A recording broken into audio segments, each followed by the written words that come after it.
Ease your mind, make you no go kill yourself. When you go make them, now only God go know. You dey try, make you no go lose yourself. No go stress yourself, cause no be you get yourself. Oh Lord, say now you go forgive me peace, everything. Everybody, welcome to another episode of Naya's Corner. Hope you guys are wonderful and you are blessed. And before anything, y'all know what to do. Please don't forget to hit that subscribe button and that bell notification so you can keep up with everything in Naya's Corner. And also like this video. Please hit the thumbs up button because that boosts it up in the algorithm so it can get to a wider audience and this information can be shared with other people. So please hit that like button. It doesn't cost you anything, okay? With this particular video, this is the last one in the series, and as you probably noticed, it's a little longer. It's longer because there was so much good content, and I didn't want to do a part 4, so I just put a little more information in this one. But definitely watch the whole thing because there's so much good information in terms of our conversation that we had with our brothers and sisters here from Ghana. So you really do want to watch the whole thing. So definitely stay tuned for that. Also, this is coming out a little bit late because we had some technical difficulties. You know, we have power outages and different things here in Ghana. So it just delayed everything, but we wanted to get this last one out because Nigeria doesn't read the comments, but I do.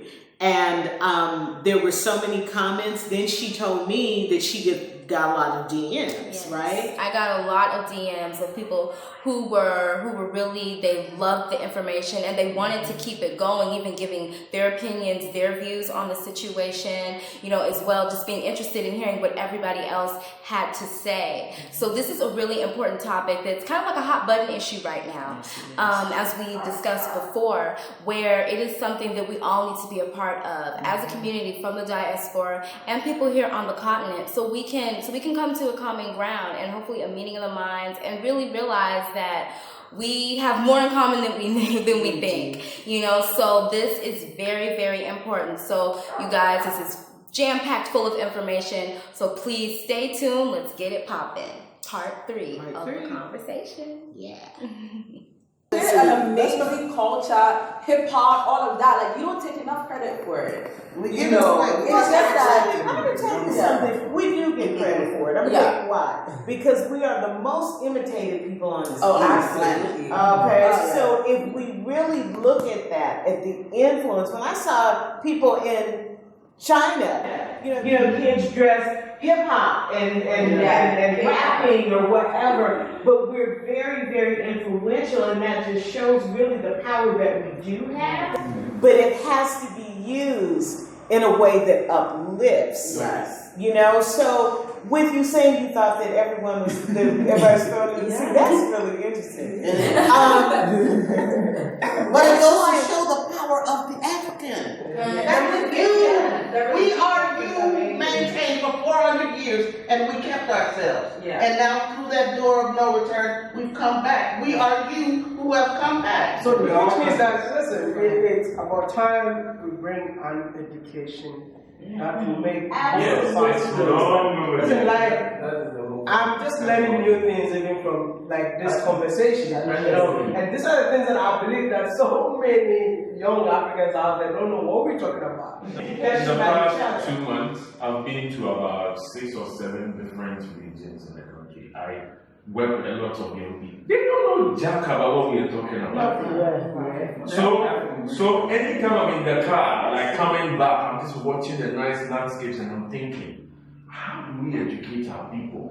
How do we make sure they understand our history? This is a question that we have asked several times. It's all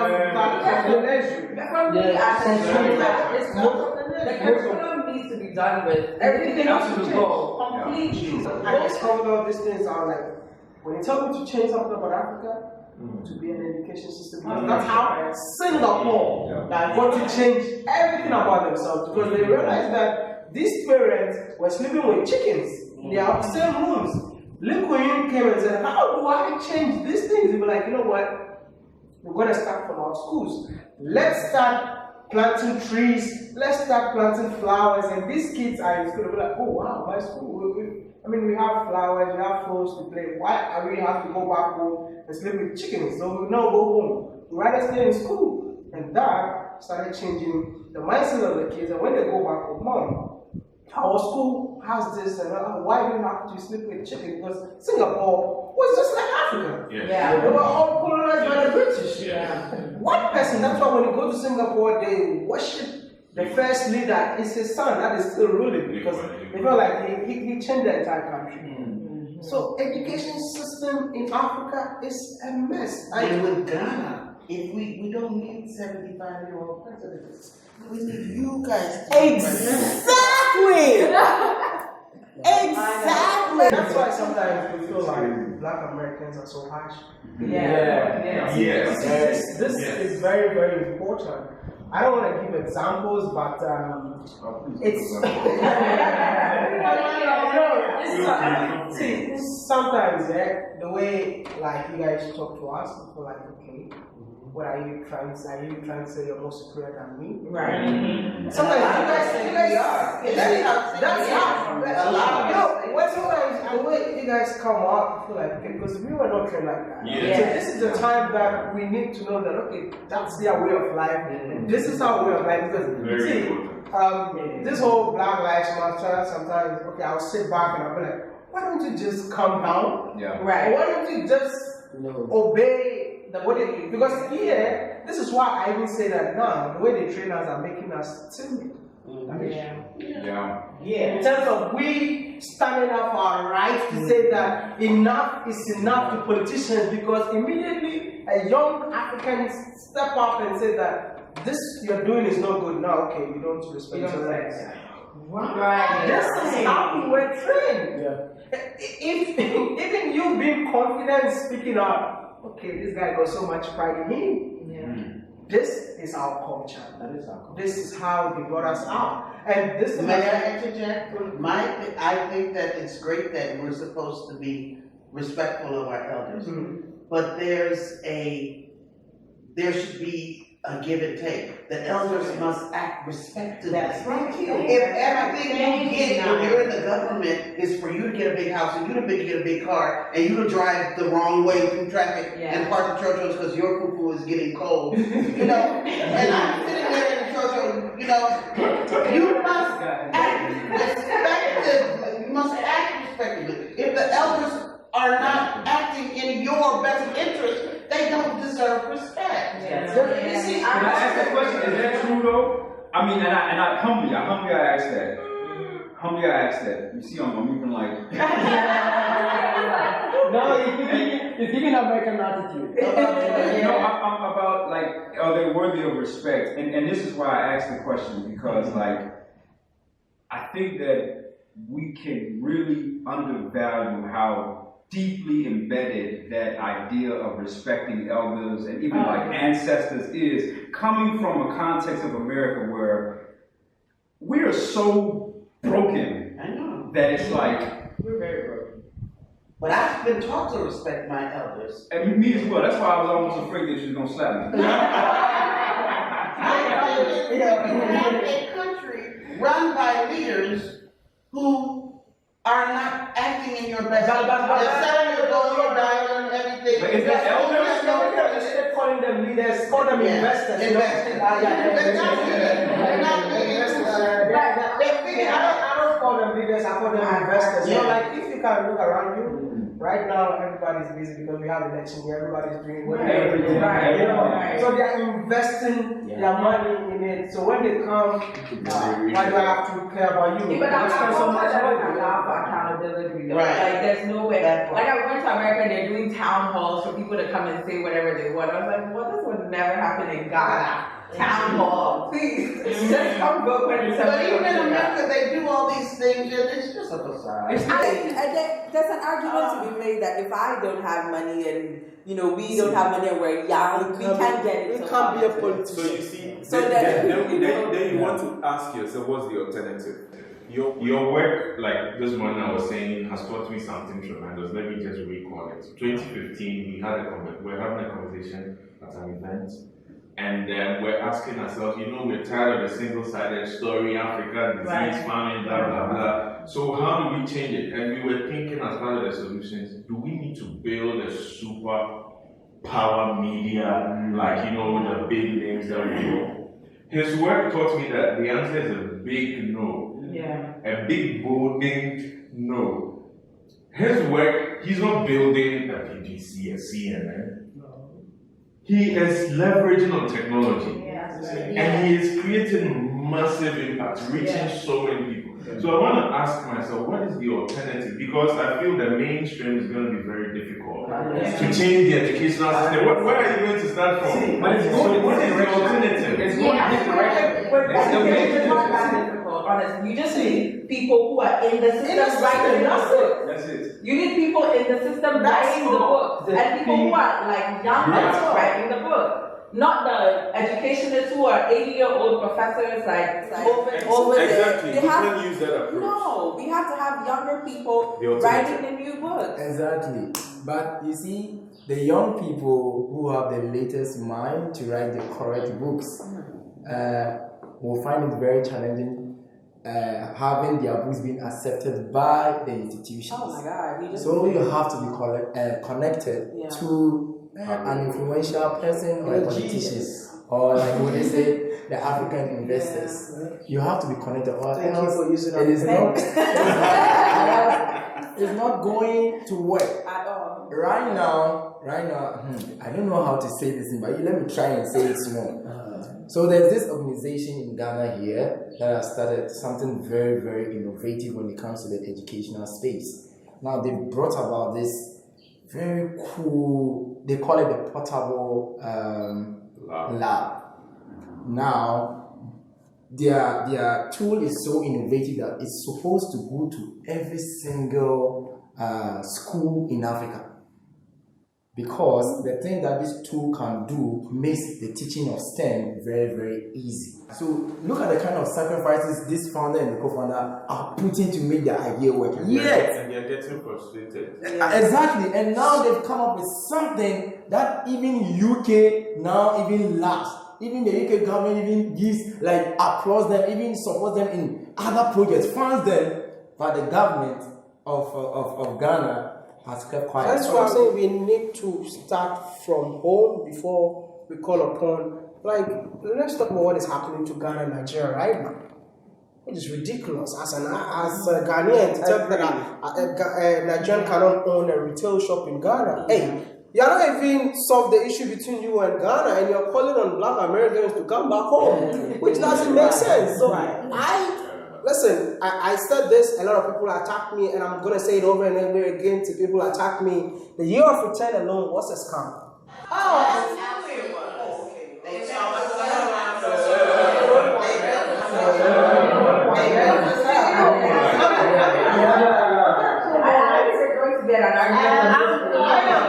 am that guy who never knew that we have distant cousin, like people in the Caribbean. I didn't know anything until I got to know a classmate. Then I made my first video about what Africans think of African Americans and what African Americans think of Africans. You missed the opportunity. But the main motive was not like let these people reconnect back to their roots, to get to know that this is where I'm from and this is where I belong to. But it was all about, okay, you know what? Bring that money, spending plenty dollars.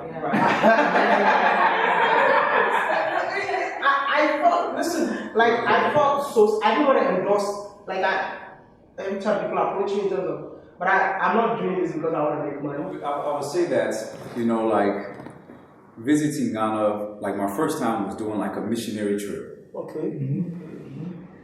Looking back on that trip, definitely some things I wouldn't have done. But the context of the experience, even though under the umbrella of missions, it opened my eyes to the beauty of Africa. Even with the year of return, once I got here, I began to understand some things a little more about the year of return. But I'll say that even under that umbrella, what it did for so many people in the diaspora was, so you have to understand, marketing is everything. Yeah. And so for so many years, it was like literally if you ask so many people in the diaspora about Africa, even people have PhDs, very intelligent, because there's a psycho-relational relationship with Africa, they'll just get afraid. You say Africa, they're just afraid. They don't even know why. They're just afraid. But that's hundreds of years of conditioning. But I agree with you. I think when you understand underneath, I said, man, I wanted to make myself clear. I was so happy when they brought that initiative, the Year of Return, because I felt like my dream is now coming into reality, seeing my fellow brothers and sisters coming back to their roots. But them coming back to their root, that was not the main mission. The main mission was to make money. What I resented about it, because it was about money. It was about money, but it played on the neediness of people from the diaspora to connect and belong. Because we don't belong where they took us. Okay, that's not our home. We feel it every day as they shoot us down in the street. Exactly. We don't belong there. But we have this need to belong somewhere because we were disconnected from everything. We're already exploited where we are in the Western world because that's how the Western world makes money, off of black people. And they made a mint off of black people in America. But when people came here, it was almost like they were being, and probably didn't even realize it, that they were being exploited again. And it always hurts when you're exploited by people who look like you. They're coming back here because of your return. You're returning home. Yeah, you're returning, but you're returning with your wallets. And that's what we're really after, is your money. And then I have to ask this question. What was done with the money? What was the last figure? $1.9 billion that was made from the year of return? There should be a toilet in every school in Ghana. Absolutely. Every street should be paid. Every street should be paid. So can I ask a question? Sure. Just from a different perspective. How could there have been such a way to get so many people in the diaspora here in that way? And not to say that, I agree with, I think there are definitely some aspects of it that was not done well.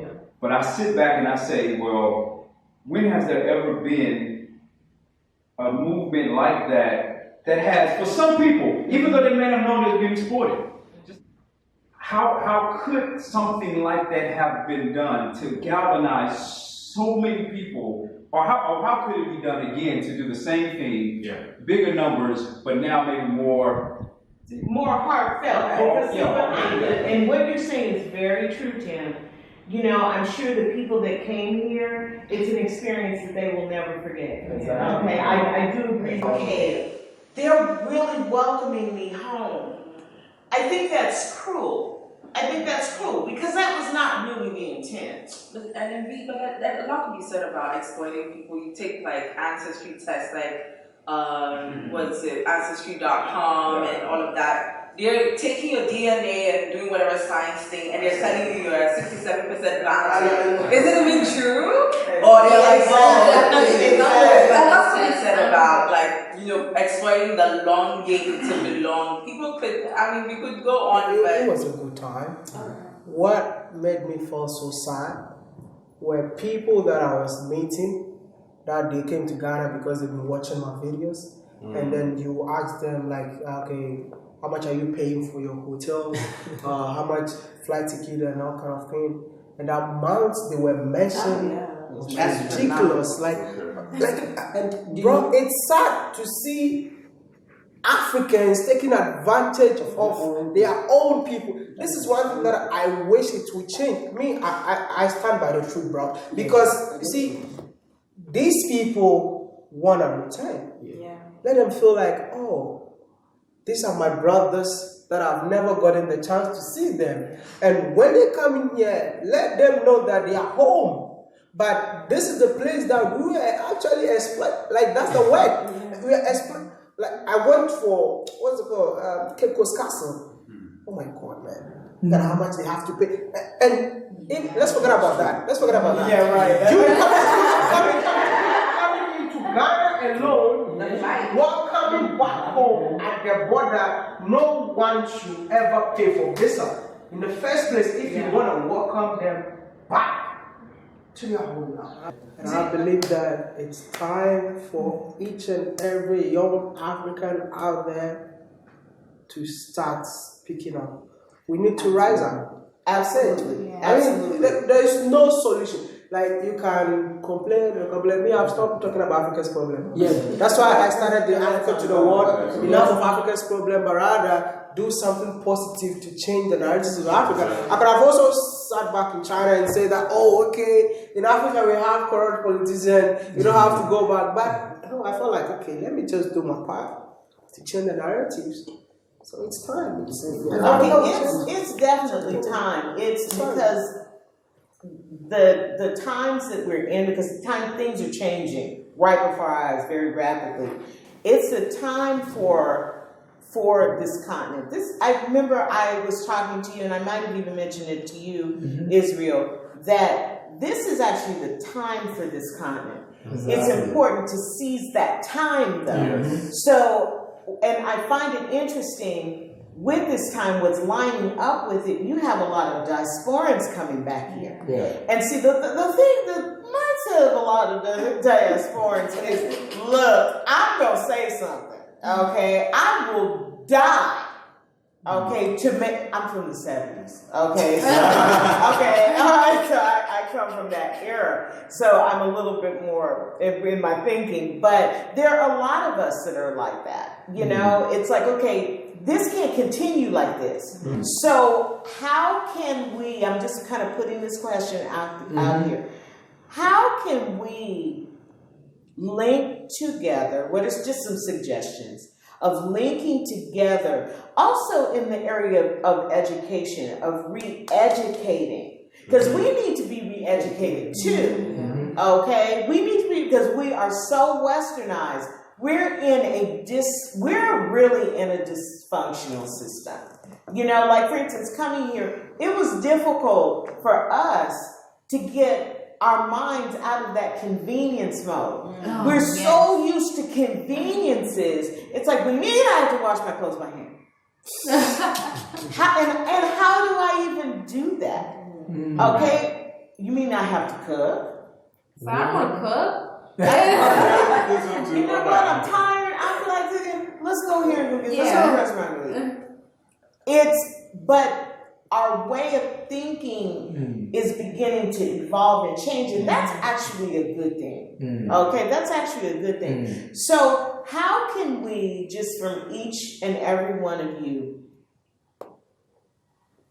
how can we link together, and I mean really work together?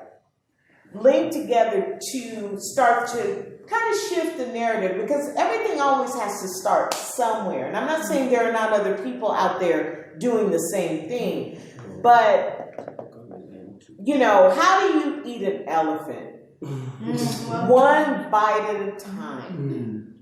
And we're going to eat that elephant in the room. Yeah. We're going to eat that. That's how we're going to get the elephant out. Okay, we're going to eat the elephant. So, anybody can go first. What do you have any wheels turning in your head at all about how we can utilize the resources? And I'm talking about people resources to be able to contribute to changing that narrative. You know, the thing is, as an elephant, you know, we are using an elephant as an example. First of all, you have to know what type of animal the elephant is, and then the dangerousness around the elephant. You know, so when you are approaching the elephant, you know your technicalities used in order to approach the elephant. So I think, you know, first of all, we have to come to the understanding that we were one people before, but now we are not, because certain group of people separated us and then carried some part of us to a different place. So the way of doing things over there, or even not, the way they do their things over there will be implanted in them. And then we will, in one way or the other, have a way of doing certain things different from you people. So if you, as a diasporan, to link with someone from Ghana or as from Africa, you have to know that this person is in Ghana, and let me say America. How our things are done in America will be different from how these people do their things over here. So if I want to link with them, I have to calm down and then have a conversation or talk to the person and know how your things are done. And then we also have to know something about you people. So you have to tell us, just like the other time we were speaking. People think, like most especially we Ghanaians here, think that, people that come from the West, they have money on them. So even when you're buying something, then you just get it from your accent. So, come on, this guy is speaking, slangs. And, okay, I think then you got some dollars and money. So even if the thing is 1 cedi, I'll sell to the person 5 cedi. You see? And then you have been a victim. Oh, yes, you have been a victim. So I think it's about time. This is it. You know the elephant, and then we know the dangers around the elephant, and then we approach it in a nice way and get to understand ourselves. That's what I can say. Great. Just to add something small to what he said, after knowing the type of animal you are dealing with, I think the next thing to also take into consideration is the elephant is a big animal. So, and you can't kill it alone. So you need to find others who think likewise. Right. Others who are seeing the animal. And then you begin to draw a plan, find a way, okay, as you are getting the trunk, or 3 people are getting the trunk, another is getting the leg and all that. What am I trying to say? I'm trying to talk about strategic partnership. Let's find that kind of partnership from those at the diaspora, connecting that one to those of us in the continent. So for instance, with my interview with Nice Corner, someone got into contact with Afreeqarts, and this person lives in the UK. Is an African, actually a Ghanaian. And he's like, wow, you guys are doing something great. Okay, he wants to start a project, but he doesn't have any idea. But from the video you watched, he's like, Afreeqarts being a company here in Ghana, he thinks we can be able to work together. So now we are working on a project to bring out a character, more like an illustration, on the first African samurai. Yeah, the first African samurai, and then he'll be able to sort of pitch it out to a company somewhere in Japan and then China. So I think strategic partnership could be one of the key ways of addressing these problems. Absolutely. I feel that because we have been divided, we need to come together and be broad-minded enough to learn more about each other and understand each other's differences. And also kind of know, in the Hunger Games, I love those movies, there was a line in there where one of the characters said, know who the real enemy is. We're so taught to look at one another and look at each other, when we need to come together as a collective and really know who the real enemy is, and then just take the whole world by storm as African. I believe that whatever is happening here today is the solution that you're looking for. You don't have to look anywhere, because you have no idea what we are sharing in here will do. Trust me, we got so much power to change so many mindsets out there. So I would say that whoever brought this initiative for us to meet and then come together to have this conversation is the best thing. I'm that guy who always trying to look for something new to bridge Africans and African Americans. So when you told me this, I was like, whatever happens, you can ask me, whatever happens, I'm gonna make it. Because I really wanted to know what is the problem, what is the way forward. So I'm telling you, the best way to get the elephant out of the room is what just happened in here today. Because we have been able to know the similarities among ourselves, we have been able to know the differences among ourselves, and we have technology. And that technology will send a message out there. how many people are gonna watch this video and say, hey, you know what? I'm packing my bags and I'm moving to Africa because I've seen my sister. I've seen my brother in here. Oh wow! So Africans and African Americans are sitting down like that. Oh, so are we the same people? So for me, I would say that today, we've actually taken the elephant out of the room by just sitting together to do this. Trust me, this is so beautiful. Maybe I know what I'm saying. Maybe you guys cannot say it, but I mean, this is everything. I'm even hearing something new. They're saying that the church all of them are dead. I would just recommend one book. You know, there's a proverb I'm pretty sure everybody knows. It says, until the lion has a historian, right, tales of hunting will always glorify the hunter. There's another one that says that great fires erupt from just tiny sparks. And so since we're in Ghana here, we'll start with just one book. Kwame Nkrumah, Africa Must Unite. So wherever you are, you can even, I'm sure you can even just read some excerpts free online from it if you can't buy it or whatever. But if you just start with just re-educating yourself, just read that one book. So and Wode Maya sort of touched on what I wanted to touch on. The fact that we cannot do it alone. The tag word here is involve. Africans in the diaspora have a plan, you know, they've seen a whole lot of stuff out there. They have a plan of how we can change things, but you can't come and impose it, if I can use that word. You have to involve. Like this conversation, so beautiful.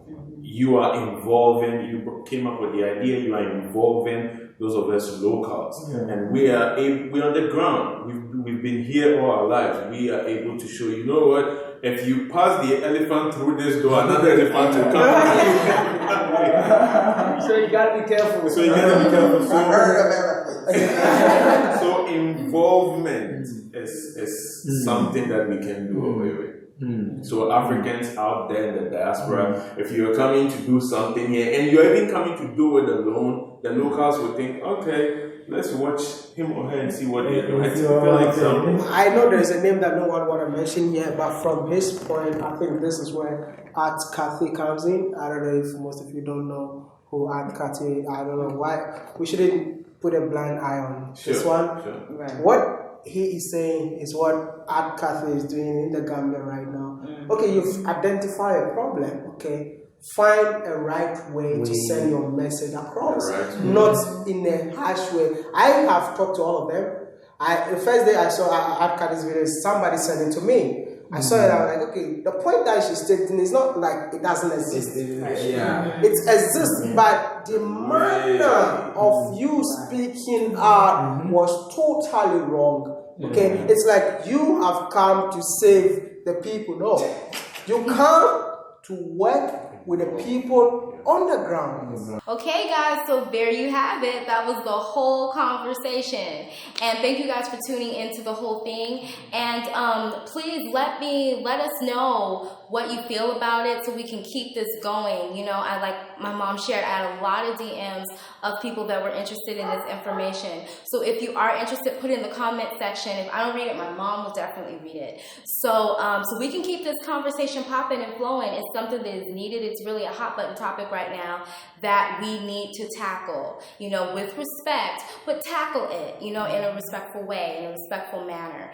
But thank you guys so much for tuning in.